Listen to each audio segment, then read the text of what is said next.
So, Sushil sir, can we start?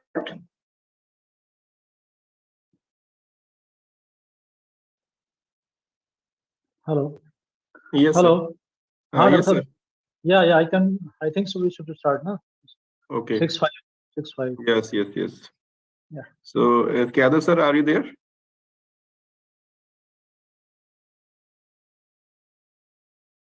Yes. Please unmute yourself.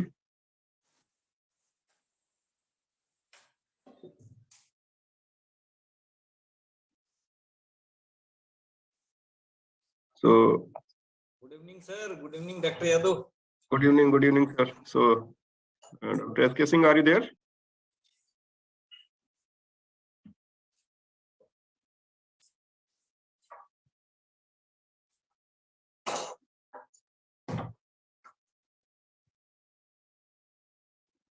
Okay, so I think we can start. So, very good evening to all the participants, and welcome to this 7th day. That is, you can say, last day of this 1 week online workshop. Recording in progress. Advanced statistical data analysis using SPSS. Hope you have all enjoyed these 6 days of learning. You have all your doubts and queries have been sorted out by the resource person. Because we have some limitations due to the time restrictions and other things. So, but yeah, at least you have got some idea how you can do the analysis for your own purpose. Not professional, but yeah, at a beginner level, you can see your research. So with this, now I would like to invite our today's team resource person, Dr. S.K. Yadav, sir. So welcome you, sir, once again. Thank you. And so, sir, will take the session on the discriminant analysis. So over to you, sir. Okay, thank you. So, very good evening to all of you. Good evening. Good evening, sir. Good evening. How are you? Fine. So, today is the last day of the workshop. So, very good evening to all of you, and I hope you have enjoyed, and today as well you will enjoy, and we will be discussing the things and we will be learning a lot. So, let me share the screen. Yes, please share now.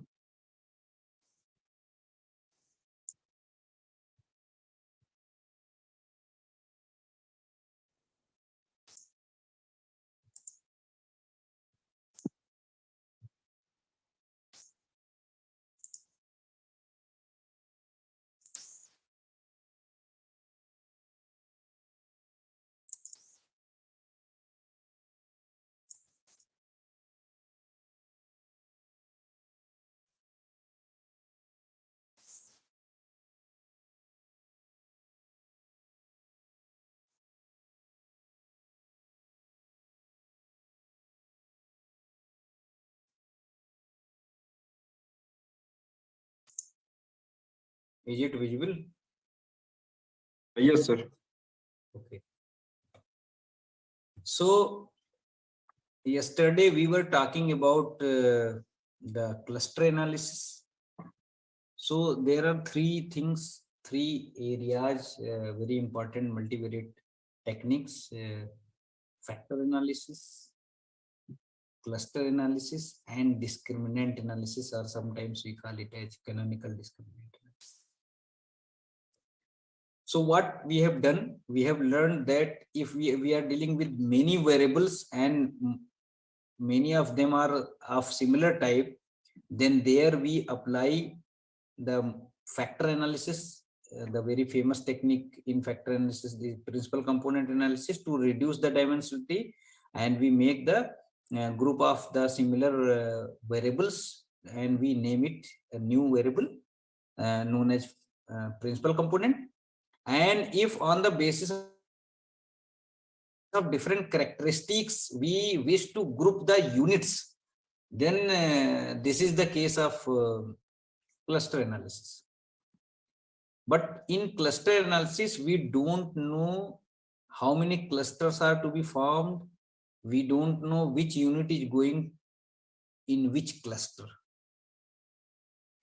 So it is done on the basis of the similarity, and the similarity measure is their distance. So how it is different from that one in this discriminant analysis?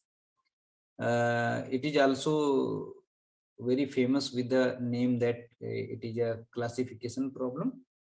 So here we know the classes are, say, clusters in advance, and we make some discrimination function. On the basis of those functions, we put different units in different groups classified already. So this is the difference in cluster analysis and say discriminant analysis. So discriminant analysis is a classification problem, as we just were talking about, where two or more groups or clusters or populations are known a priori. They are known in advance, and one or more new observations are classified into one of the known populations based on the measured characteristics. So on the basis of the characteristics, we put the observation in the appropriate class or appropriate group or appropriate cluster. So in discriminant analysis, the dependent variable is a categorical variable. So maybe having 2 category, 3 category, and that's. So here we may say like that, and whereas independent variables are metric, that is quantitative, numeric. So here dependent variable is non-metric, while independent variables are metric. So this is we may call that multivariate extension of, say, logistic regression. So discriminant analysis is sometimes also known as discriminant factor analysis. We also call it as discriminant factor analysis, and or canonical discriminant analysis. Now, what is the purpose behind this study or this technique? The main purpose is to classify a subject into one of the two groups, 2 or more, maybe more, on the basis of some independent traits, that is independent variables or independent attributes, characteristic. Not attribute, actually characteristic, because here we are taking the independent variables as the quantitative one. So here we have to classify the unit or object on the basis of the independent variables to the classified groups or, say, clusters. And the second purpose is the second purpose of the discriminant analysis is to study the relationship between group membership and the variables used to predict the group membership. It means we are wishing to establish the relationship between the dependent variable and the independent variables, and here the dependent variable is a, say, membership function or, say, grouping function. So we have to establish the relation between the two, the categorical variable, which is dependent variable, and independent variables, which are metric or, say, quantitative or numerical variables. Now, this is the objective. These are the objectives of discriminant analysis. That is, the first thing is to develop the discriminant function, because of that we are able to, I mean, discriminate the things, or we are capable to know that in which class or group the particular unit should be placed on the basis of the independent traits. So examination of whether significant difference exists among the groups, it also enables us to know whether there is a significant difference between different classes or groups or not in terms of the predictor variables on the basis of the independent variables. And the third objective is that determination of which predictor variables contribute to most to the intergroup differences. Which variable is responsible or say it is contributing much to distinguish between the two classes. And definitely evaluation of accuracy of classification. And definitely we wish that this discriminant function must be a very efficient function. So it is also the objective of the study to evaluate the accuracy of the classification. Now these are the applications of discriminant analysis. It is applied to identify the characteristics on the basis of which one can classify an individual as. We are capable to distinguish the things, discriminate the things to be classified in different classes. For example, the basketball player or volleyball player on the basis of anthropometric variables. High or low performer on the basis of skill. Junior or senior category on the basis of the maturity parameters. So on the basis of the quantitative independent variables, we make the discriminant function for which classifies different objects or say units to be associated with the different classes. Now these are some assumptions for applying this discriminant analysis. The one assumption is regarding the sample size. So group sizes of the dependent should not be grossly different. It means if you are classifying the things, you are making the different classes, so there should not be a huge difference in the members of different classes. So here logistic regression may be preferred. And the sample size should be at least 5 times the number of independent variables. It means if you are using say 5 independent variable, then at least you have to take the observation on 25 units. 5 times. It should be, the sample size should be 5 times the number of independent variables. And obviously the second assumption is about the normality of the data, that is normal distribution. So each of the independent variable should be normally distributed. Now homogeneity of variances or covariances. So all variables have linear relationship. Linear relationship means if we are changing one variable, there is a constant change in another variable. So this way all variables should have linear relationships, so that there will be a homogeneity in variances as well as covariances of different independent variables. And there is one more assumption regarding the outliers. So outliers should not be present in the data. So discriminant analysis is highly sensitive to the inclusion of outliers. If outliers are there, so it is very sensitive. So it may misclassify the observation if outliers are there. Now mutually exclusiveness of different classes. So all classes must be mutually exclusive. There should not be any common observation or common unit in any class, any subgroup or any subpopulation or any cluster. So the groups must be mutually exclusive with every subject or case belonging to one and only one group, not in any 2 or more groups.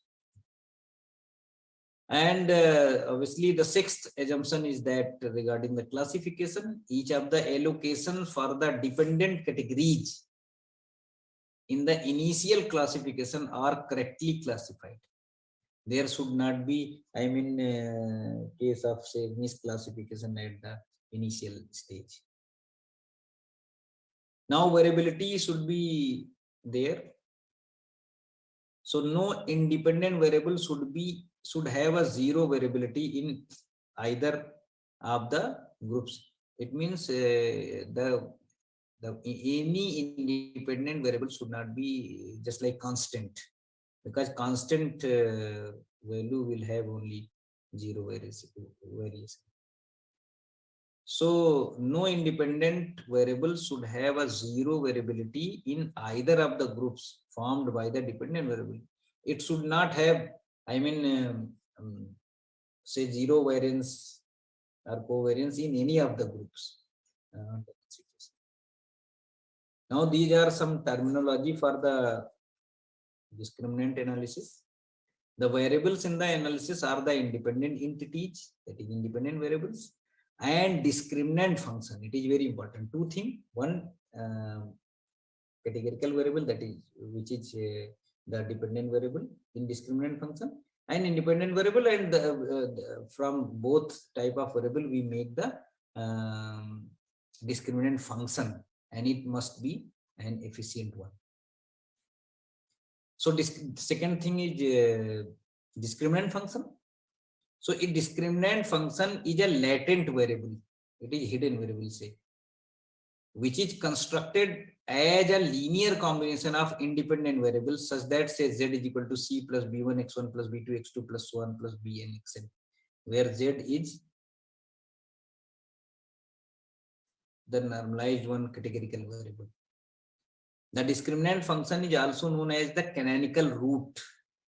This discriminant function is used to classify the subjects or cases or say units into one of the two or say more if we are dealing with the more groups on the basis of the observed values of the predictor value variables. Predictor variable means the independent variable, these x1, x2 and say x. Now the next one is the very important entity in discriminant analysis is the classification matrix. So in discriminant analysis, this classification matrix serves as a yardstick in measuring the accuracy of a model. So as I have already mentioned that we search for the more and more efficient model. So it is important to check the accuracy of the model. So this classification matrix is a yardstick in measuring the accuracy of the model in classifying an individual or case into one of the two groups or more groups as the case may be. It is also known as confusion matrix because it creates some confusion where to assign the observation, maybe case of misclassification and others.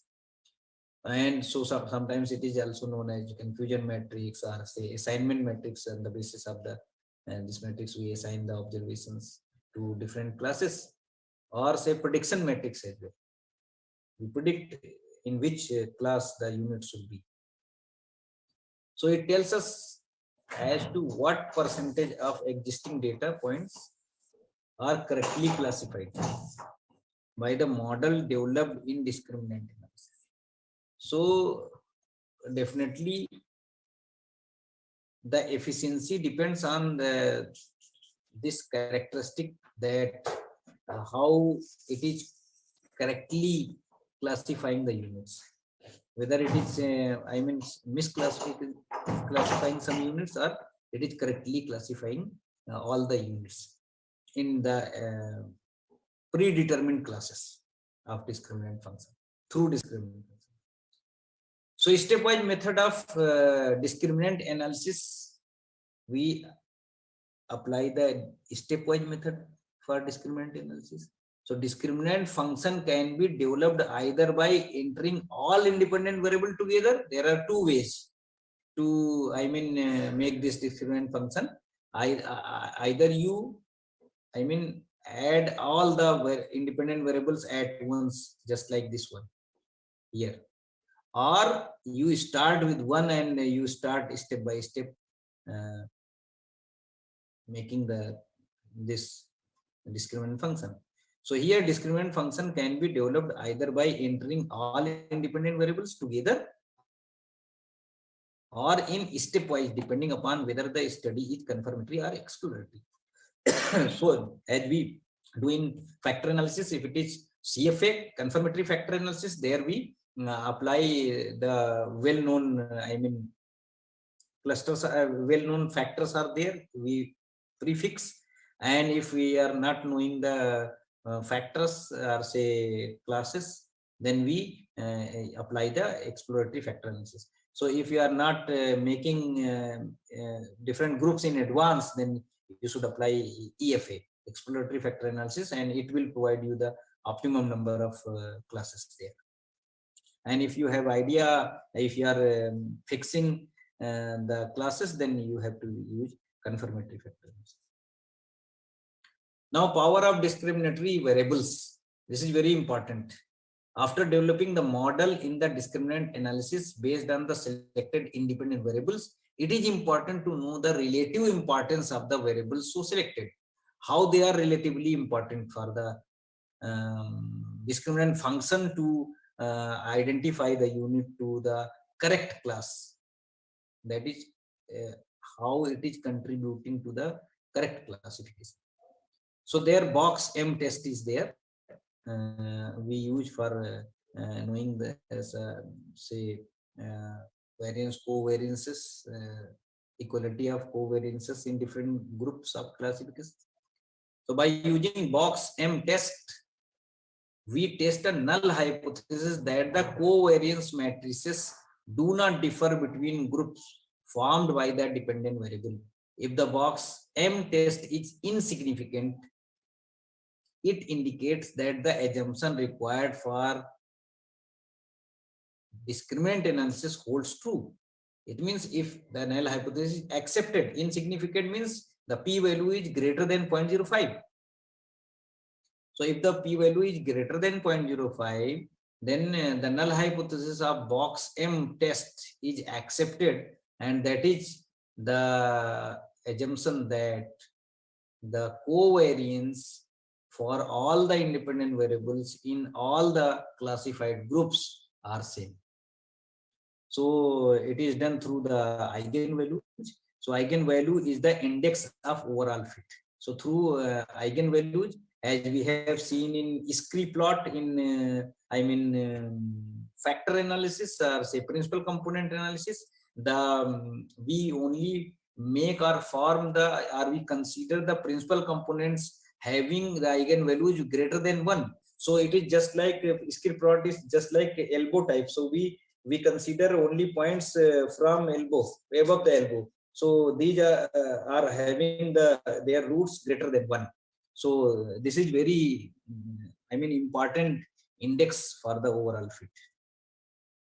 Now Wilks lambda, it is contrary to the coefficient of determination. Sometimes we call it as the measure of bad fit, as we call R square as the goodness of fit. Here we say that it is the measure of bad fit. So it means it provides the observations for the discrepancy between the observations. So it measures the efficiency of discriminant function in the model. So how it is discriminatory, how much it is capable to discriminate the things.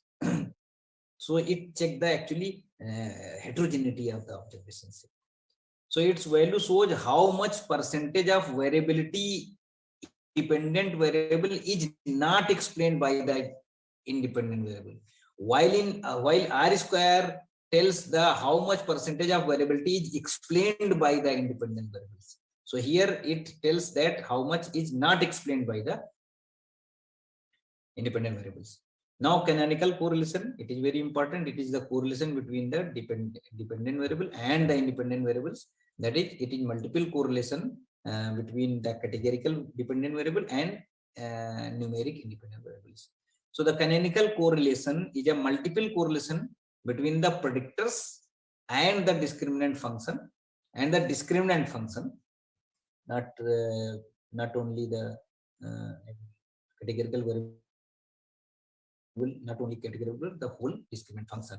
So it is the multiple correlation between the Z, whole the discriminant function, and x1, x2, xn.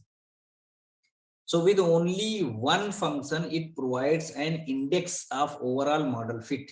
which is interpreted as being the proportion of variance explained. So that is why we see through, say, Wilks lambda, how much percentage is not explained, or rest of the portion will be explained by the discriminant function. So this way we will be able to check the efficiency of the discriminant function.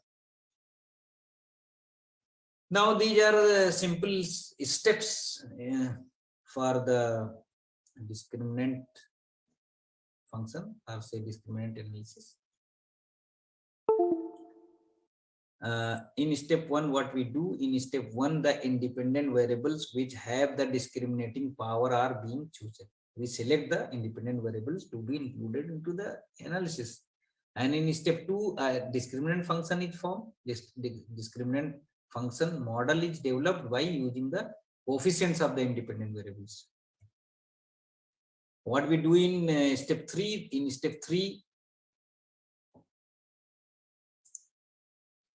step 3, Wilks lambda is computed for testing the significance of the discriminant function. We check the efficiency of the discriminant function through Wilks lambda. In step 4, the independent variables which possesses importance in discriminating the group are being found, which are important in discriminating the units. Now say here, say we are having an example. For instance, to identify a player into different categories during the selection process in a cricket training camp. So suppose here we are having different independent variables, say height, arm length, leg length, palm length, shoulder strength, reaction time, and some more speed, judgment, patience, and player. So here we are having this only categorical variable, players. So this is going to be a dependent variable. Player will depend on these 10 explanatory variables. So these are, say, observations. So how we will perform it in SPSS? We will click on analyze, then go on classify, and there is a function or option of discriminant. So here discriminant analysis, you will see this dialog box will be opened. So you have to define first, here you have to put the dependent variable in grouping variable, which is categorical, say player, and you have to define the range. If you are making only 2 groups, then you have to put minimum 1 and maximum 2 and click on continue, and then go on statistics method, classify and save one by one. So here if you are going clicking on statistics, you will see here. So you just click on means, you click on box M method. We will check the equality of covariance in different groups through this method, and you click on Fisher's coefficients and unstandardized coefficients as well, standardized as well as unstandardized, and click on continue. Then you will see this function in classification. So you have to choose all groups equal and within group, because we wish the variability or similarity within group. And so what we wish to display case-wise results, and we need summary table as well. And click on continue, and then outputs will be here displayed like this. So this way you can see here we are 2 types of player only in cricket, batsman and say bowler. And so these are the parameters, same parameters, and these are their average values for different independent variables, and these are the standard deviations. These are the unweighted numbers, and they are weighted numbers as well.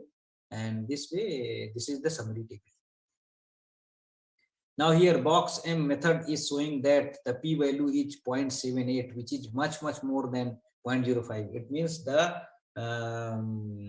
your test is insignificant as we wish. It means the covariance in both the groups, that is player group and batsman group and bowlers group, have the same covariance. Now these are the coefficients. That is, since we are, if suppose we are using only 4 independent variables, so these are the coefficients. Say this one, beta 1, beta 2, beta 3, beta 4, is this way. So here say we are dealing with the 4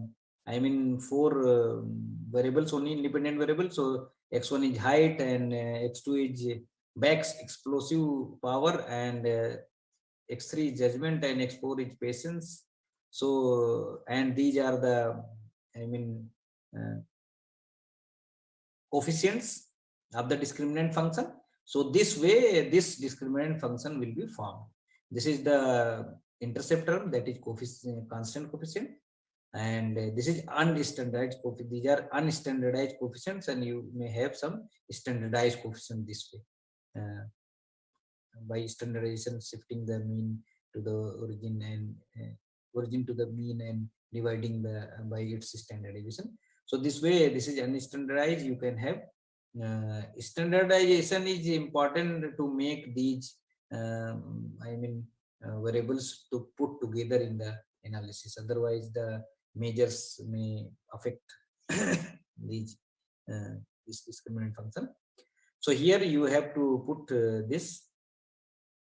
Say you have made this discriminant function on the basis of the 4 independent variable only. Now this is the summary of canonical discriminant function.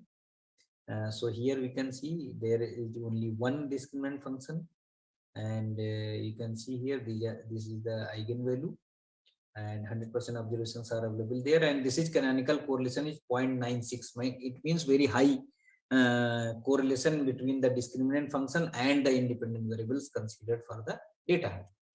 So for the analysis, and here is the Wilks lambda.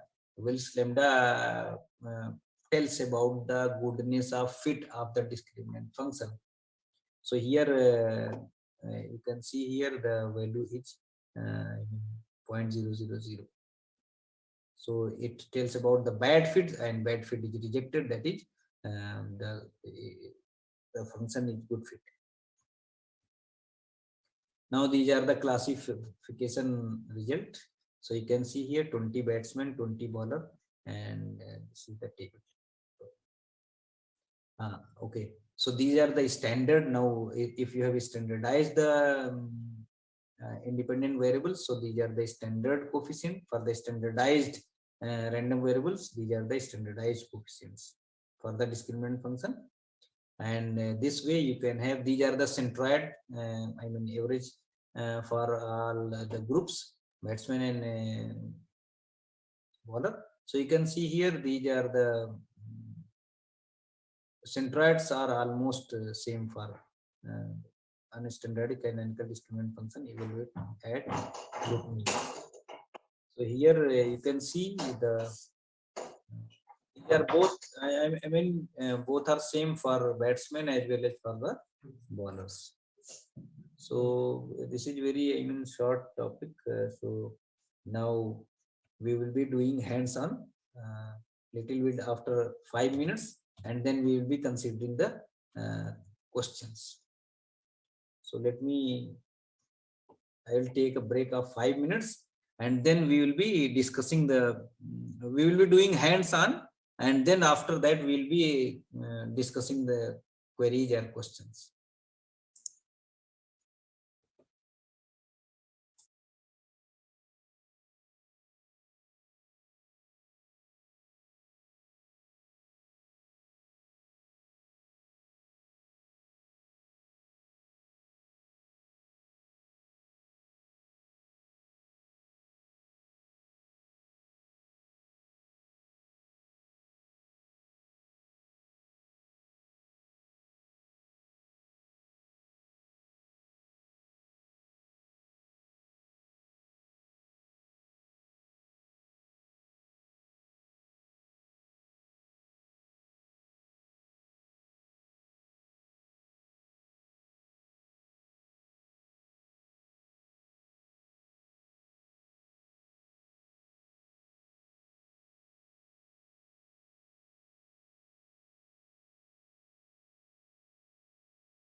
Hello. Hello. Dr. S. Yadav sir, you are unmuted. Muted. Please unmute yourself. Yes, I have put on mute, but just I am just explaining the hands on. Okay. Okay. Not an issue. Dear participant, please wait for a moment. I will come on. Okay. So let me share the screen first, and then we'll be doing hands on. Thank you, sir. Thank you.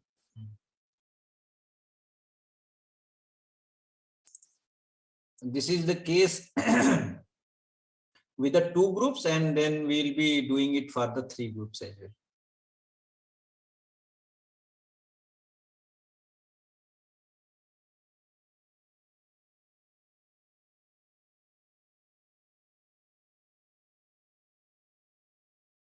Okay. So here we are having a case studies of, say, purchasing of, say, bike. So here we are having these 3 independent variable, and this one is dependent. Here we can say this is categorical variable, and this is the potential buyer, and this is the ability to buy this one, and this is performance of that bike and looking of that bike. Yeah, this way. So durability of the bike is one independent variable, performance of the bike is another variable, and looking of the bike is third variable. So we have taken scores on, say, 10-point scale, or say here we have taken on 100-point scale. So we have considered this data for 80 persons, and here are their outputs on 100-point scale. Now we'll perform the discriminant analysis here. So what we'll do, we'll go to analyze, then comparing. One more thing, if you wish to see whether, so we have given codes for this one. So you can see here we have given 1 for purchasers, and 2 for non-purchasers, who will not purchase. So this way we will be doing the analysis, like click on analyze, then go to classify, and then go to discriminant analysis. So this dialog box will be open. So you have to put this in grouping variable, and you have to define the range. Since we have given only 2 codes, 1 and 2, for buyers and non-buyers, and then you put all the independent variables here, and you click on statistics. So we need means of all the independent variables, say, and say box sum method, and we know we need coefficients, both standardized as well as non-standardized, and we click on OK. Then you go to classify, so all groups, and within group OK, and we need to display the summary. You can also have case-wise results as well. Click on that one. So you have to define the limits, otherwise limit case to first, or we need only summary table. Okay, click on OK, and what you have to save, we need to save these, say, to discriminant scores and predicted group membership, and click on OK. No need of bootstrapping here, and click on OK. So this way you can see here, this is the analysis of processing summary. All 80%, 100% are available, 80 cases are there, no missing observation. Now this is the summary table, group statistics. You can see here, purchase and would not purchase, these are the variables. So the mean for all the independent variable for purchasers and non-purchasers are these one. These are the standard deviations, and 40% are there to purchase and not to purchase. Okay, So now we can come to analysis 1, that is box test for equality of covariance matrix for different two groups, purchasers and non-purchasers. So a potential buyer purchase and would not purchase, rank 3 even to all, and pooling is 3. So here you can see a log discriminant value of the discriminant function. This is log discriminant. So it is 16.3 and 15.8, and for the two pooled it is 16.4. Okay, now we come to test result, this box test. So here we see that it is significant, but it must be non-significant, because the variability in both the groups covariance should be same, but here covariance for both the purchasers and non-purchasers group are not same. Now we come to this eigenvalues. So it is 2.377, and there is only one function, first canonical discriminant function. It has not made any more function, because and canonical correlation is there 0.83. It means 84% correlation is there between the discriminant function and the independent variables. And what Wilks lambda is saying that it is rejected, the null hypothesis is rejected. It means that this discriminant function is a good fit. Now these are the standardized coefficients, and these are structure matrix. You can see here for structure matrix, these are the coefficients, and for discriminant canonical function, these are the coefficients which we have seen. This is for the unstandardized, and you can use for the standardized as well. So here we can make a function z is equal to -3.4 plus this one into this x3, or say start here 0.063 into x1, this durability of the bike, plus 0.22. So on the basis of these, you just put the values of different observations, and you can classify it in different groups. So here you can see the centroids for both the discriminant classes are 1.5 and -1.5, and these are the classification. So there is no misclassification there, are correctly classified there. And these are the prior probabilities, you can say 50-50%. And obviously, if there are two groups, so prior probability will be 50%. And see here, these are the Fisher's linear discriminant function standardization for both the potential buyers as well as for non-potential buyers. So you can calculate the value of the discriminant function for putting these values for buyers and these for the non-buyers. And you can see here, this is the case-wise study, not need of it, but if you wish, then you can have for every observation what is the value of the discriminant function, and centroid is this one. It means above this one and below this one we will classify. We will classify the different groups. So this way you can classify the observations. Above this one 1.5, below this one -1.5. So this when different units are classified. These stars may be misclassified. So here misclassified cases. These are misclassified cases too. They should be in different groups, but are misclassified in. So this way we can calculate. So that is why the fitting is only almost 84%. You can see here. So that is why some of the observations are misclassified here through this discriminant function. So this way you can see here. We'll count the percentage. 33 will purchase and 7 will not purchase, and in would not purchase 1 is misclassified and 39 are classified correctly. Say here in purchase group 7 are misclassified. So this way we can, do the analysis in discriminant analysis. Now these are the observations which we have saved for purchasers and non-purchasers. Now we are using this for the three categories. So let me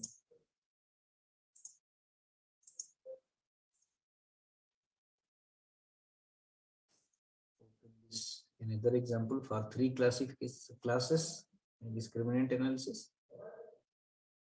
So okay, we are having here some, this example.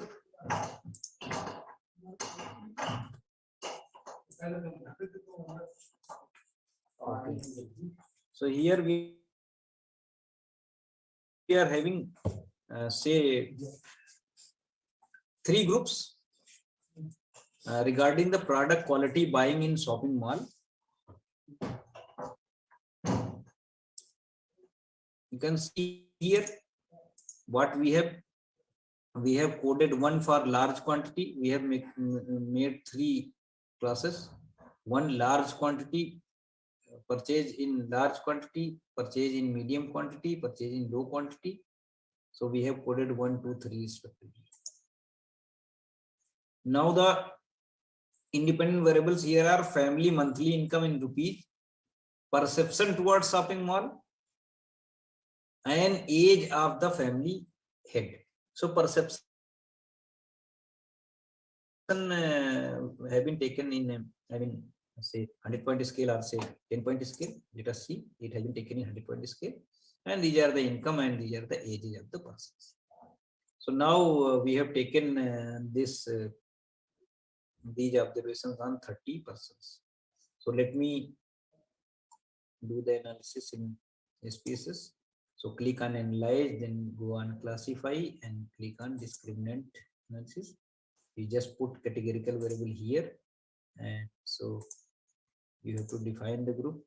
1 is minimum and 3 is maximum, and we put all the independent variables here.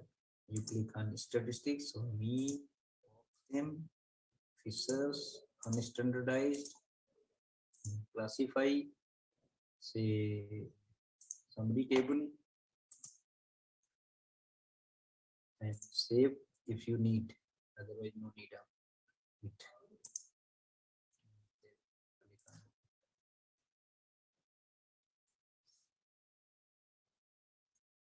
So here you can see the output. 30 cases are there, 100% are available, no missing observation there. Now this is the descriptive statistics for all three groups. For all three are independent variables. The persons are grouped who purchase in large quantity, in medium quantity, in low quantity. These are the independent variables. Monthly income, perception towards shopping mall, and the age of the family head.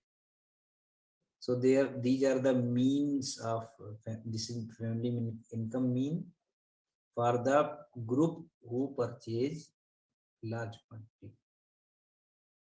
And in there is 76.2 points out of 100 for the perception. And the average age for the head of the family is 46.9.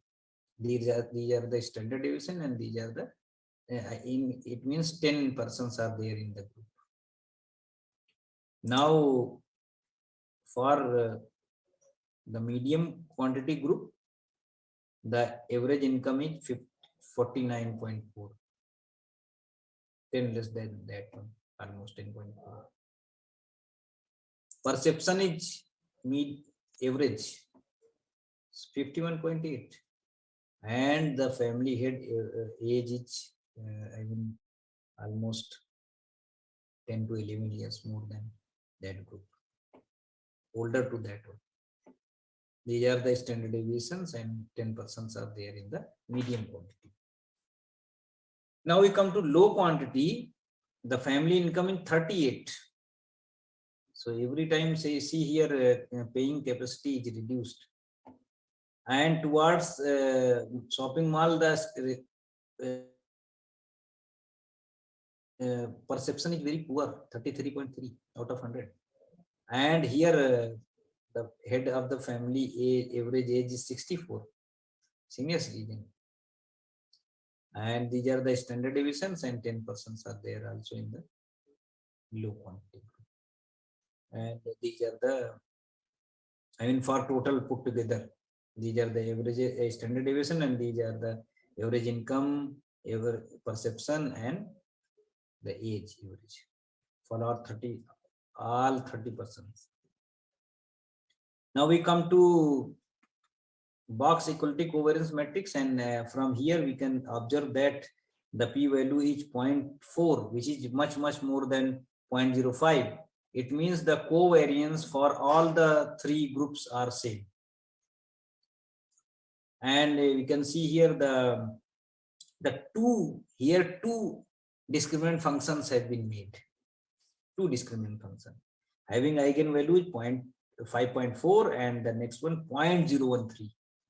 So here you can see here percentage of variance. The first one is explaining 99.8 and the another one is rest. So cumulative 99.8 and it is 100. So we can see here the canonical correlation is very high for the first discriminant function, 0.92. So 92% of the observations are correctly classified by this discriminant function. So now here Wilks lambda is significant for the first one and non-significant for the second one. So first one is correctly or truly fitted.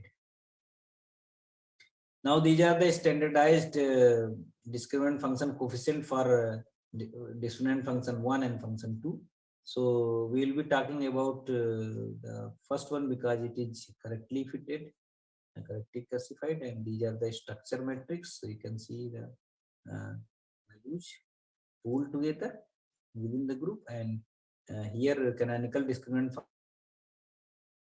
function coefficient for unstandardized. So here we can make the discriminant function, say this z is equal to minus 2.214 plus this into x1 means family income plus this into perception towards x2 and minus this into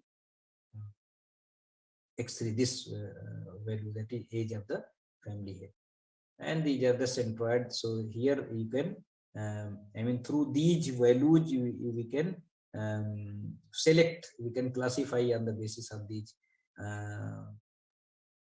observations to different groups, that is large quantity group, medium quantity purchasing group, and low quantity purchasing group.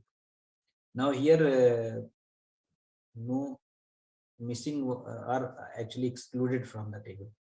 So now we come to, definitely since we are using three groups, so prior probability will be 1/3. And now these are the classification function coefficients for all groups. And now we come to this.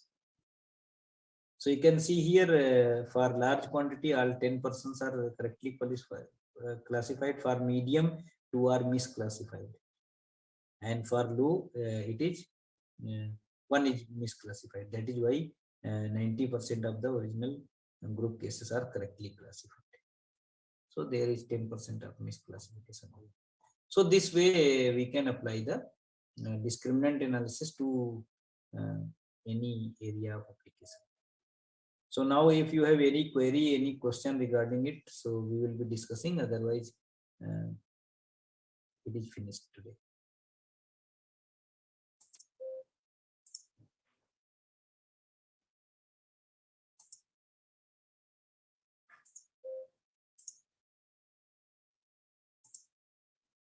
So please, if you have any query, please ask. So organizers are, Dr. Yadav, you are requested to unmute the participants, please.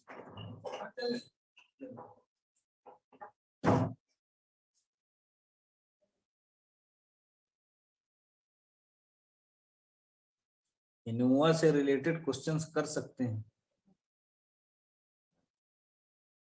Hands on.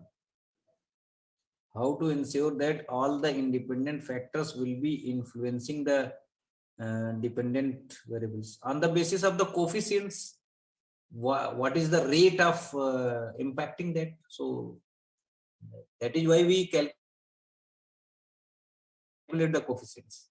If it is very low, so we may leave that independent variable, say 0.000 something. So a very slow rate will be there to impact the dependent variable.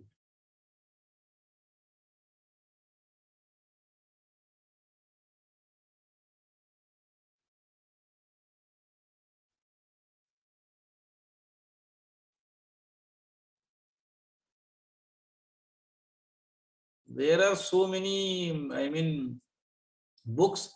It is better to get, if you wish to, I mean, do the analysis in, say, SPSS, through SPSS. So search for a book, biostatistics book based on SPSS.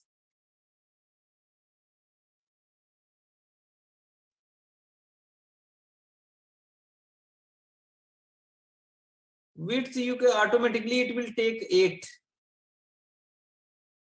character. By default, it is given in SPSS.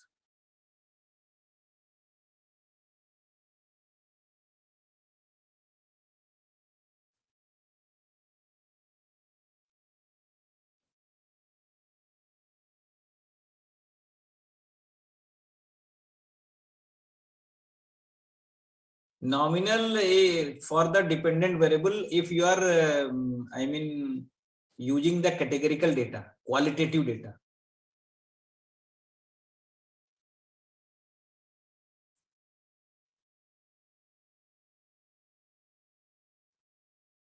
Final inference is that 90% you have made a, I mean, discriminant function correctly, and some of the observations are misclassified there. So that is given. Actually, they should lie in, say, low purchase group, but one observation is lying in medium. So this way.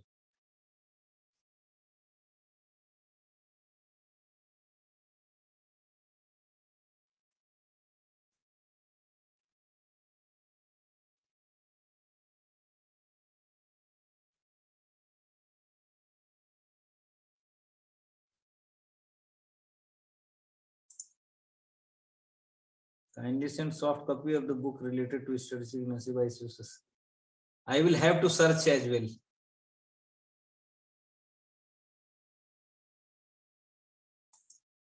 So everything is given. You can call any file through here. You open say database new query, so you can import the files. You have been taught about these things, and you can edit the things. You can weave the things given here, and you can I mean change the data, add, subtract, sort, and all type of things. You can merge the files there. You can transform the data, and main for statistical analysis, this is I mean important. Analyze, and you can make the graphs here. So this way, all the I mean entities are there in this. Okay, I Sir, think it can is you not give some displayed. example for health data where we can apply discriminant analysis? So suppose if you are you have taken some example say related to I mean say TB patient and non-TB patient. So you have taken some I mean vital parameters regarding the TB to the persons, and on the basis of that persons you can discriminate them in 2 categories. So finally, we want to know that all those parameters which we have studied, they help us to classify patient in TB and Definitely, if suppose a new person is coming and you have made up a discriminant function and it is capable to explain correctly, say more than say 99 or 90% or say this way. So if person comes with these vital parameters and you just put them because you are having the coefficients, and you will be capable to, you will be able to classify it in either of the group. Okay, yeah, thank you, sir.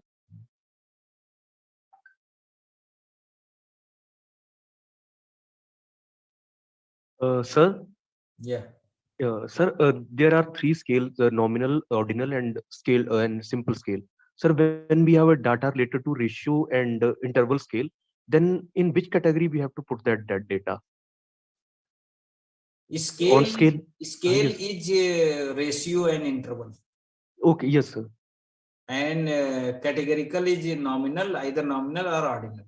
Okay, sir. Okay. If order is there to be considered, then you put it as ordinal, otherwise nominal. Okay, sir. Okay, sir. And when to use scale? Sometime we put in scale form. So If you are putting, you are changing, say, if you are taking observations of, say, nominal or say categorical variables, but you are doing them or getting the information in say 10-point scale, say Likert scale or 100-point scale, then you have to mark it as scale. okay. Thank you, sir. Thank you, sir. Thank you. Sir, for count data, dependent variable, usually we use Poisson regression, right? For count data. Yeah. Yes. What about the independent variable? Suppose the independent variable is also count data. Which model is better? Independent variable is also count data. Here independent is count data. Count data, yes. Count data means you are using just discrete Frequency data. variable, discrete variable. Yes. So I know, but what kind of regression is best? Sir, what is the kind of dependent variable as well? Because in regression there are two types of dependent variable is dependent also count data. Dependent variable is also count data. So for that we use you apply simple regression? No, Poisson regression we use. You are using Poisson regression. Poisson regression, yes. And but confusing with the independent variable data. Suppose if it is a count data, what we use is the same Poisson, or do you have any other idea? And dependent variable is a Poisson distribution. No, dependent variable is count data. It's Count a count data, like frequencies, number of something. Okay, so it is I mean ratio scale and ratio scale. And but the regression model, what kind of regression we use? If both the variables are this type numerical data, yeah, then we use simple regression, maybe linear, maybe non-linear. But linear and non-linear are existing for continuous data only. Continuous data, okay. So but categorical as such regression is not applied there for I mean count data. Yeah. Okay, thank you. Sir, my question is related to my study which I am doing at present, not directly related to discriminant analysis. I just want to ask, hello? Yeah. That I am studying, suppose, vitamin D level in recurrent wheezing or allergic child. So how do, which study I have to apply that? I don't know. Actually, that is the most difficult question to choose, that which study I have to apply. Suppose it is significant, matlab, it is relevant or not relevant in recurrent wheezer, how can I come to know which study I have to apply? So you apply discriminant analysis with the two groups, say relevant or not relevant.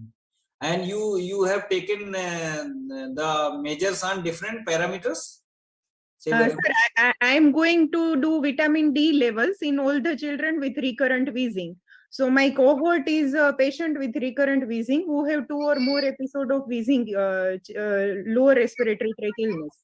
Okay, and I am going to do vitamin D level in all the children. So now what I have to do? I have to like compare them with a normal mean vitamin D, suppose, or what to do, matlab? If you are using a vitamin D, you are getting the observation on say quantitative data continuous, na? Yes, sir. Vitamin D is quantitative data, continuous. Yes. So you can, I mean, have a t-test with the healthier group one. Then I have to take two group, na sir, healthier and weaker. But Definitely. without taking like control group, like healthy children, can I do it? Matlab? You should take healthy as control group and you take the vitamin D deficiency group. That's what I am asking. Okay, without taking sample from healthy group, can I do this study or I can't do? Matlab? Just I want to take. I am getting your point. You just wish to know the threshold point of. Yes, sir. In visors, because sir, it is always difficult to get healthier group for testing at our level. That's why I'm asking this, sir. So definitely you go for the descriptive statistics, and you see, and you just classify on the basis of say some parameters first, and you see what is the average for the two groups. Are you are just using say you are taking two groups. So on the basis of the deficiency, so without I don't think without healthier person it is very hard to Without healthier, it is difficult, no? Okay. So I can revise. I have to revise it maybe, or better to take healthier group, right? Definitely. If it is your case control study, then Yes, you have to take one case, one control. Control means healthy groups. Yeah. Then only you can compare. No? Otherwise, you cannot say that vitamin D deficiency is going by because of this or because of that. Okay, sir. So definitely I'll include. We don't have control group, then we cannot say. We must have control group. Without comparing, we will not be able to, I mean, give any statement. Yeah. Okay. Thank you so much, sir. Hello. Yeah. Thing is, just I have one clarification that is regarding the centroid. When you have a two classification or two groups, we have only one centroid. It is one is plus and minus, right? But whereas when we have a three classification or three groups, the dependent variable, but we have three centroids, right? Yeah, because we are having three threshold points. Yeah, which threshold point should we use? Above that, and in between and below that. Yeah, which one? Like, okay, first to categorize the first one threshold value we should use, and for second one, like, okay, why the second one, and the third one? Third one maybe for the all group or let me see.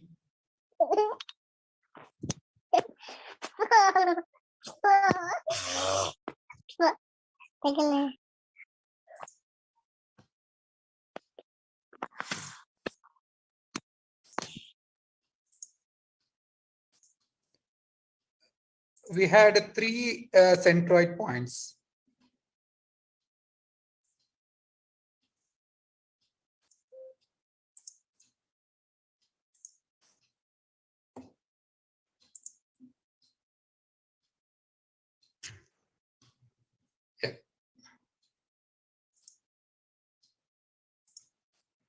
I think you have taken only two groups, I think, here. No, I have taken also a case of three groups. Okay, three. Okay, fine.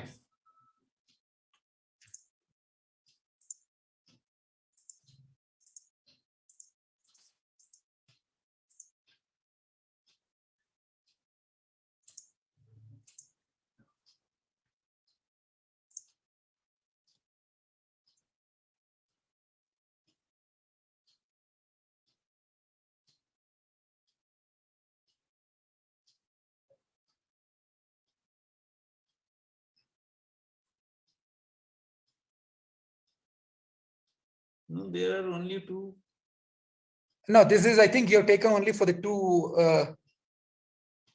This is not a three group So purchase and would not purchase. Okay. Okay, it is the case of only two classifications. Two groups. This is Yeah.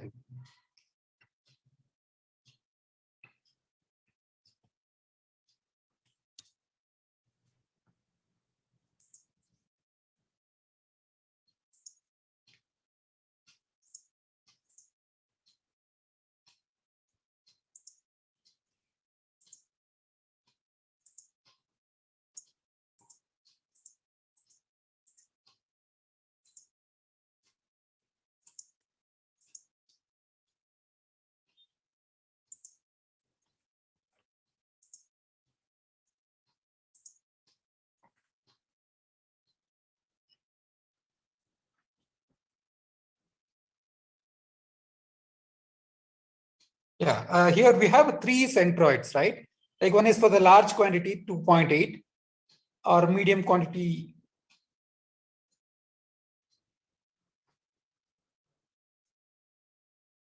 medium quantity 0.2.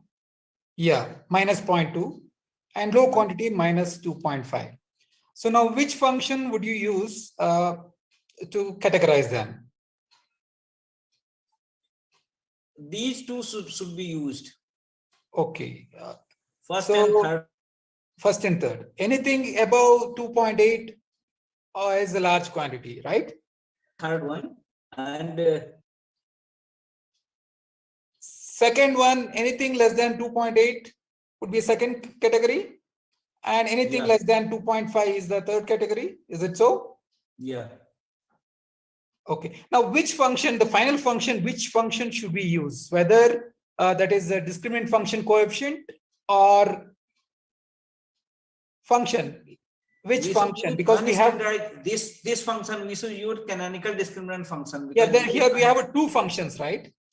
No, it is given here. First one is explaining more. I mean 92%. Okay. So we should use only first function. First function only. Okay. Only first function should be used. Okay. Yeah. Because it is capable to explain correctly, classify correctly 92% almost. Yes, yes. Okay. So based on that, we have to use the function. Yeah. So that one still okay. Which the middle one, the centroid point. Yes. Yeah. What does that gives? Still have one question. Okay. Yeah, just tell me. Yeah, that question I have. That centroid, middle one. Where to use that one?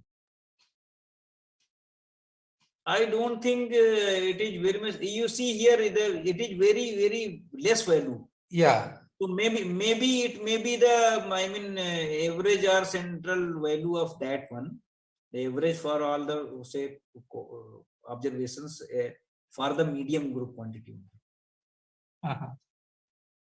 Okay. So, but classification is clear. You take more than that, less than that, and in between. And less than 2.5. Yeah. Less than 2.5 minus 2.5, third category. Yeah. Okay. And can we use something like homologous D here? You can use, any by default here, some distance. No, distance measure is not used actually here. We have used the discriminant function, and that was used in cluster analysis. Cluster analysis, yeah. Okay. So that is only for making a category. How many clusters we can have? Yeah. Homologous D can be used. Yeah. We can use any distance measure there. Euclidean space, or say Manhattan, or say this Malebny's D square. You can use so many distance measures are there. Okay, fine. Okay, thank you. Okay.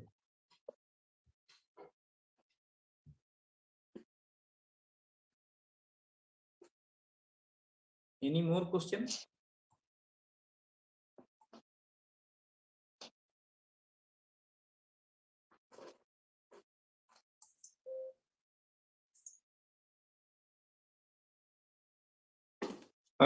Sir, there are questions in the chat box, so can you take those questions? Someone is asking. अब बकवास मत करो यार। So पापा कहाँ है? kindly जाए अपना हम खाना बनाना नहीं बोल रहे kindly वही mute तरीके से करवा नहीं सकते उसको बकवास कर रहे हैं क्या? Dr. Sushil sir. Hello, sir. I'm Prachi Hosnik, sir. I have one question. I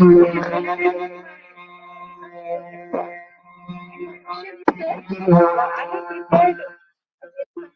Yeah, you can write in the chat box. Okay, sir. What do you want to? Your voice is not coming, so you can write in the chat box. In 2 persons.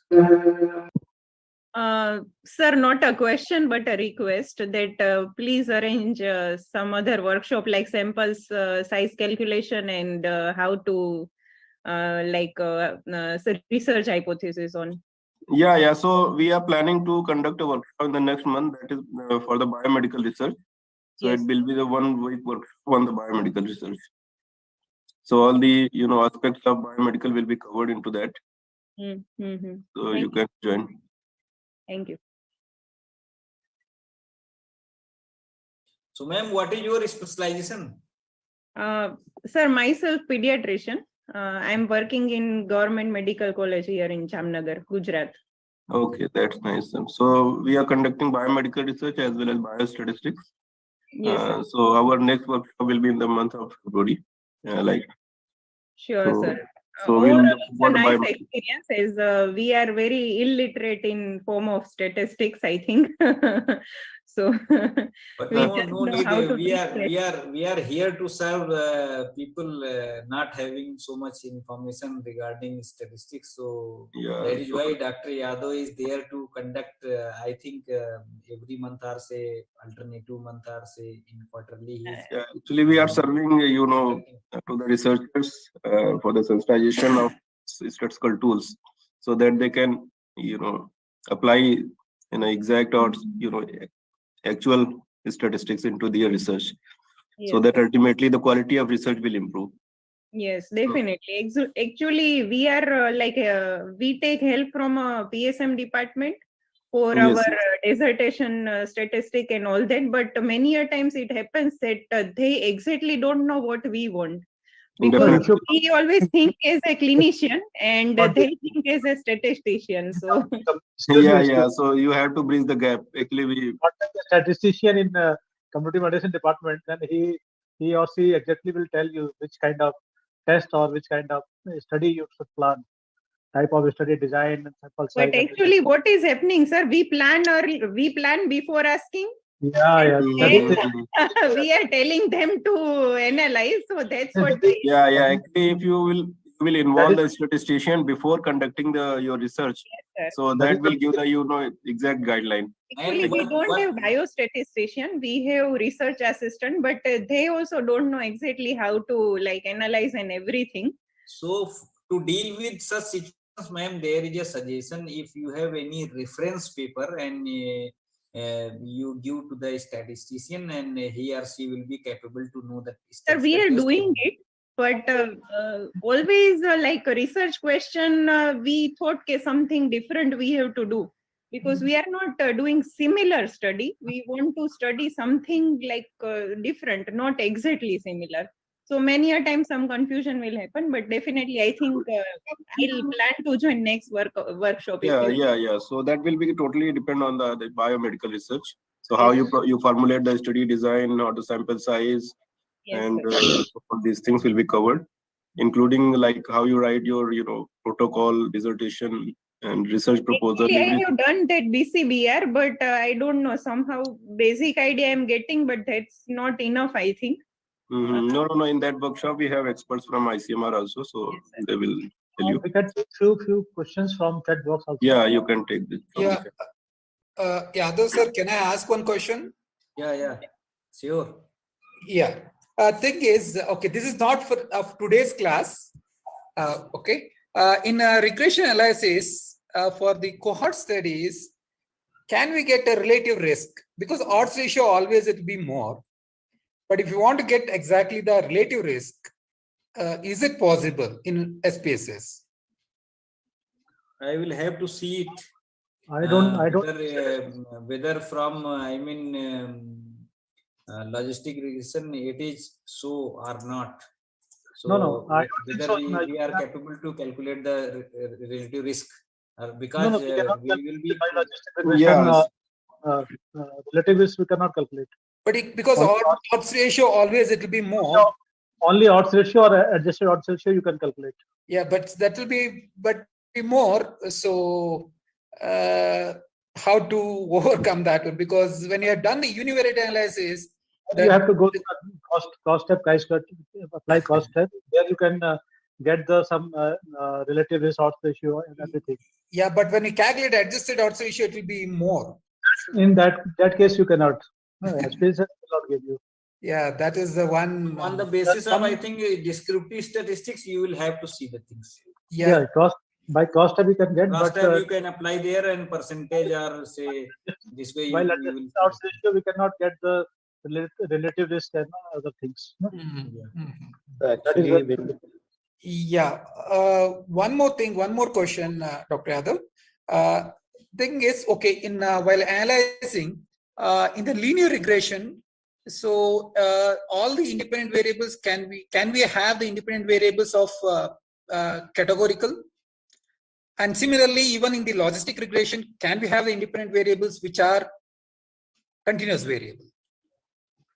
So in logistic regression, all the independent variables are continuous variables there.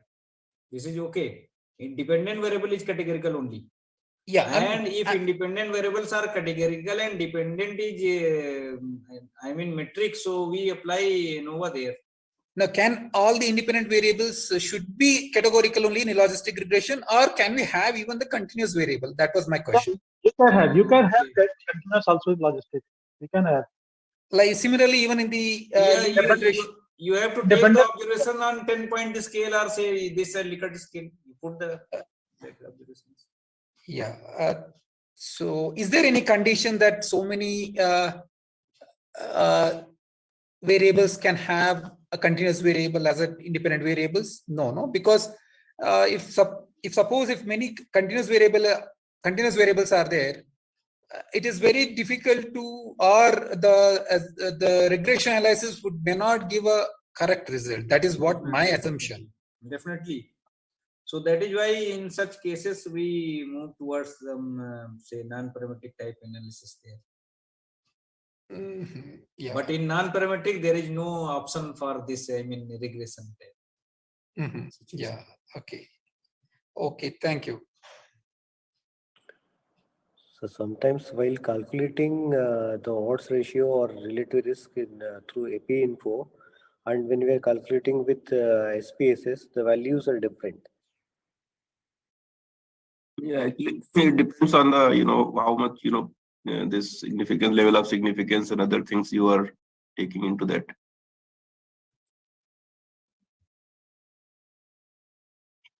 So there are, I think, some other questions for the cross-sectional survey study. Which test is applicable? Yeah. Point surveillance and impact analysis.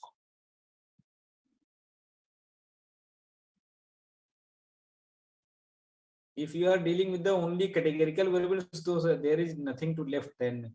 I mean, cross step, that is chi-square test will be applied there.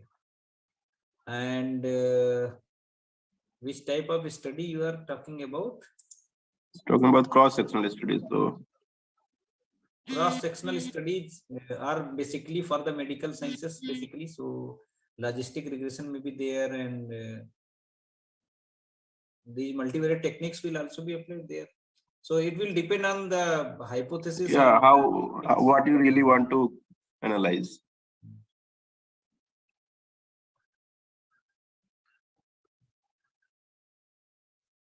Dummy variable is just used for say it is just like indicator variable type.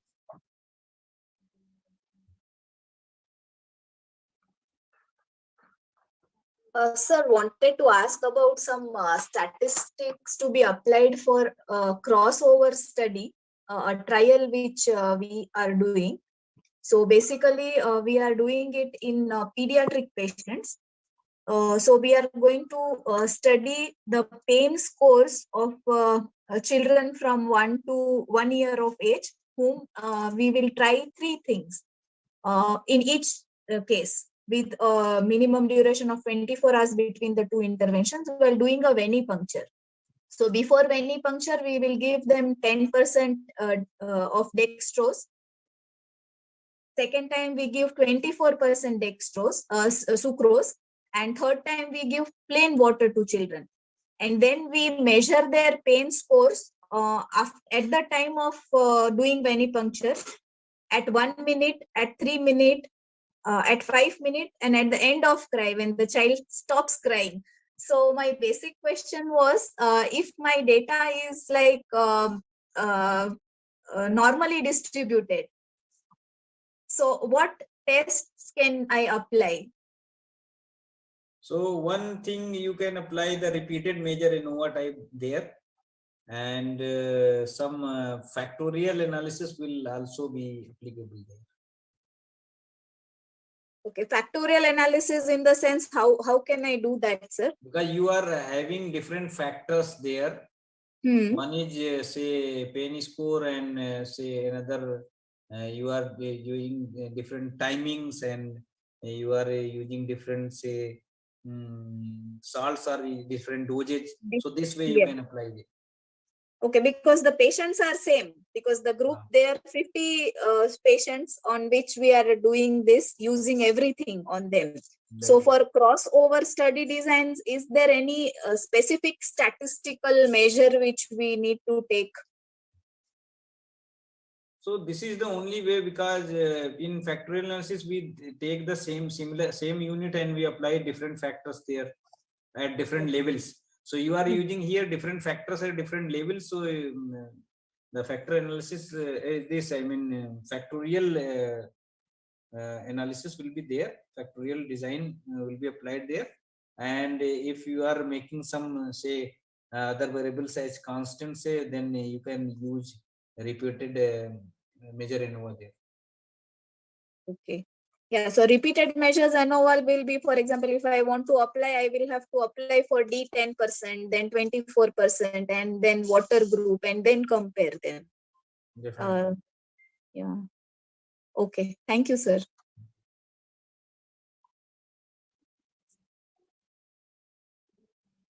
Sir?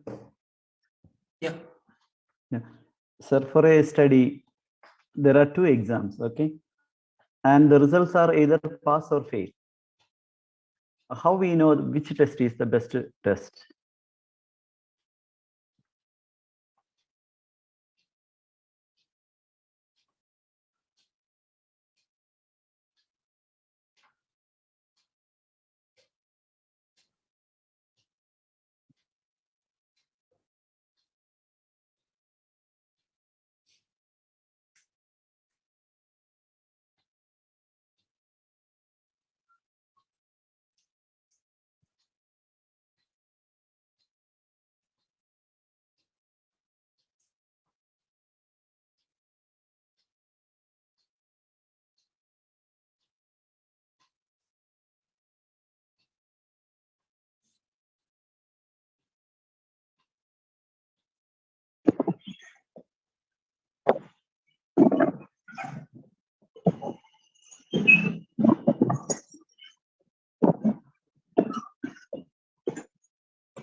Dr. Sushil, are you there? Dr. Singh? Yes, I'm here, sir. Yes. So I think now we have to stop. Please make me co-host, or you can. Yes, sir. Some disturbance. Mute everyone, please. No? Then. So now I think.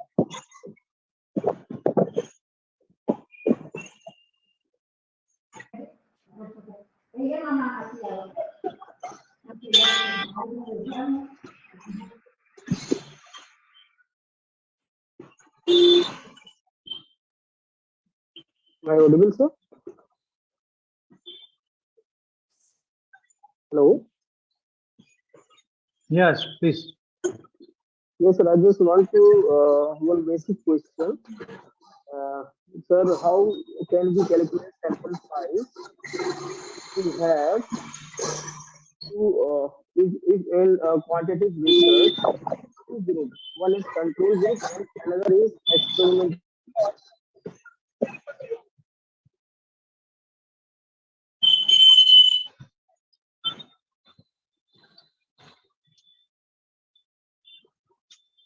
Yadav sir, you want to answer? Can you? Actually, the voice is not clear. I was not able Sir, to. there are two groups, one experimental group and a control group. And he want to that sample size for how he can calculate the sample. So sample size calculation, if the person is, I mean, applying independent sample t-test, so there is prescribed formula there. You can Yeah. First you have to identify your problem, whether it is quantitative problem or qualitative problem. It is qualitative. Then you have to have this standard deviation and mean of both groups. Okay. Then there are formulas are there. You can apply and calculate the sample size. Okay. We will have another workshop on this one. Yeah. With the sample size, we will cover in the biomedical workshop. So there is no issue. Because for every study, there are different methods or formula for the sample size calculation. Yes. Yeah. Even some softwares are also available into that. G-star power is a very important software. Power you can use. G power is a very good. So I think now we have to stop today's session.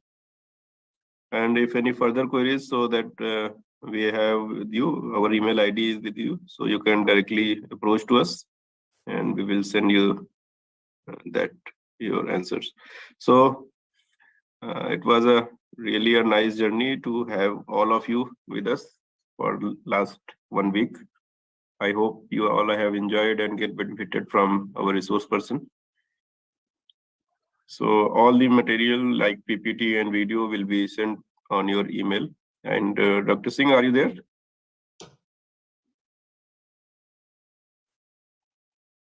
Actually, we have not day one PPT. Kindly arrange day one PPT, sir. And okay, no problem. I just day one and day 5. Gayatri Viskarma, Dr. Gayatri Viskarma. No problem. So we will send that PPT also. Don't worry. So I think you have enjoyed and you have. So if any feedback from you, please share with us. You can write in the chat box or you can speak, or for the further improvement or further upcoming programs. So we will incorporate your suggestions. Any participants, if you want to say about this workshop, so you can unmute yourself and share your views. So it was a very good workshop. I'm hoping to attend more like this. Thank you. And the next month we are going to conduct this biomedical workshop for the 1 week. So we will cover all the biomedical, aspects of biomedical research, including study design, testing of hypothesis, sample size calculation, and all these things. So you can join into it. Hello, sir. Yes. Sir, I would like to suggest, sir, if we can make a group or something where you could update us on, various online workshops that you will be conducting. Yes. We have a Telegram group, and after the completion of this live session, we will share the Telegram link, and kindly join that link, and we will update all the workshop FDP conference organized in this platform and various national and international institutions collaborations.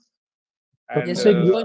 Yadav has already told you, and we have planned a 1 week online workshop on biomedical research.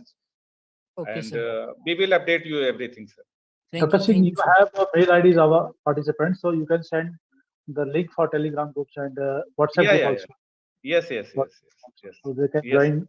Want, no? Yes. So what is the status of certificate, Dr. Singh?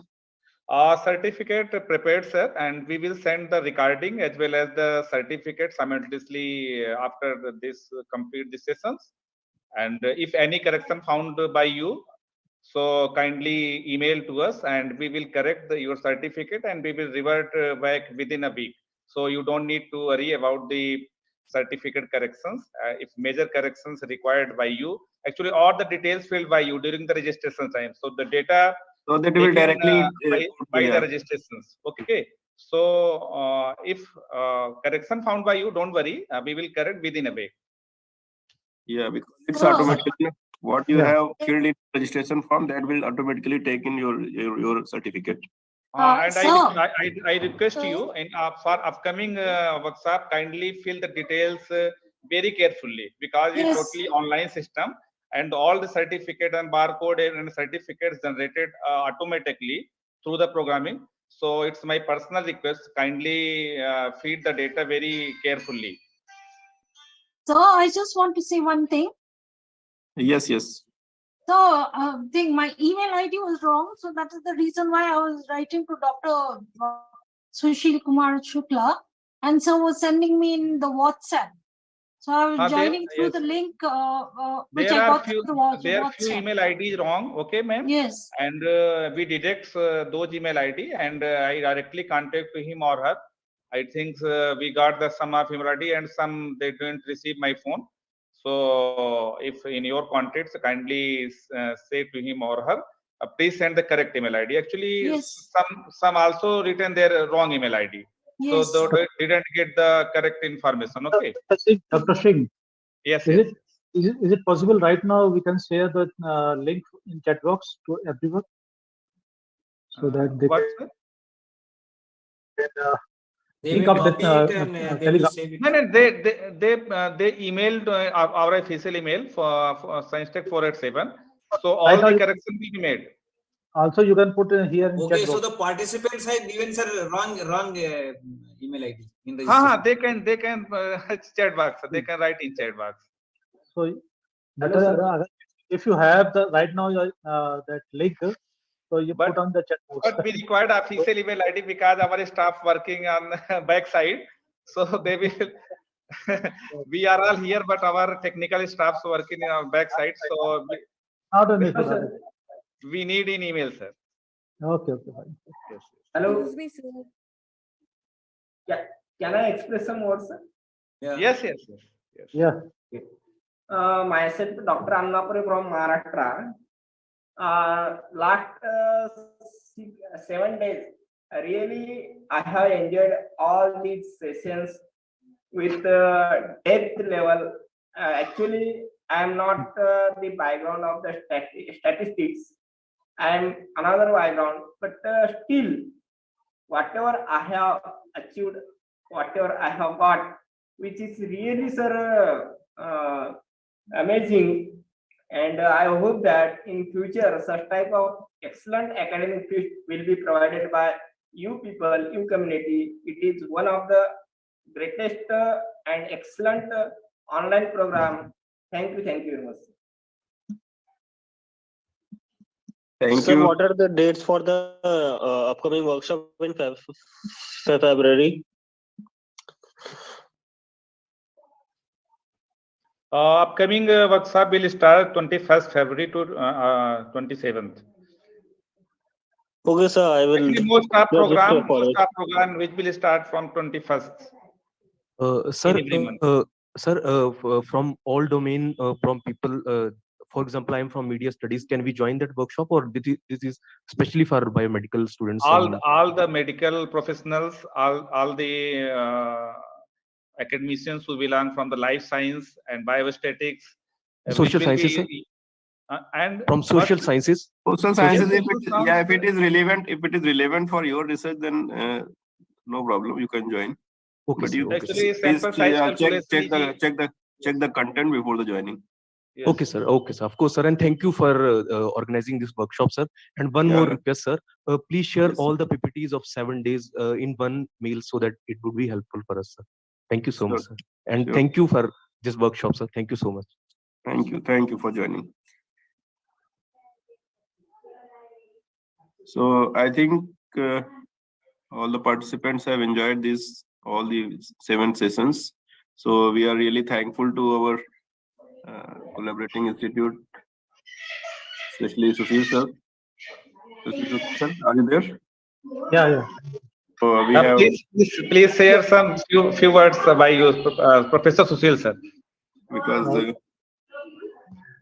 So I thanks to all participants who have joined this workshop, and I hope that you have all learned many things by this workshop. I especially thanks to my Vice Chancellor, Dr. P.K. Singh for giving me the opportunity, and special thanks to Dr. Sushil and Dharmen, who organized this workshop with UPMS Safa Itawa. And I also thanks to all our eminent speakers who have spoken and who have taught very well to our students, our participants who learned by this workshop. Thank you all being with us for this whole week. And I congratulate all the organizers and thanks to all the organizing team members for this successful organizing of this workshop. Thank you all. Thank you, Dr. Dharman. Thank you, sir. Thank you for giving this opportunity and for this collaboration. And we hope it will continue in near future also, and the participants will get benefited from it. Definitely. Sir, hello. Yes. I want to say, sir, how can I get a admission in Science Tech Institute for Masters and Higher Education? It is not actually this is run by the MKS Education Society. All the academics work like the workshop trainings and their no, it's not it's education house and if you want to admit, you can contact to in Sci-Fi Medical College. Okay, so they provide many medical programs. So with this now, I think Dr. Sushil, we have to say bye to our participants. Bye to all. And we see you in the next program. Thank you all. Thank you for being with us. Thank you all. Thank you, Dr. S.K. sir. Thank you, sir. Thank you. Good night. Thank you. Thank you to all of you, and bye-bye. Good night.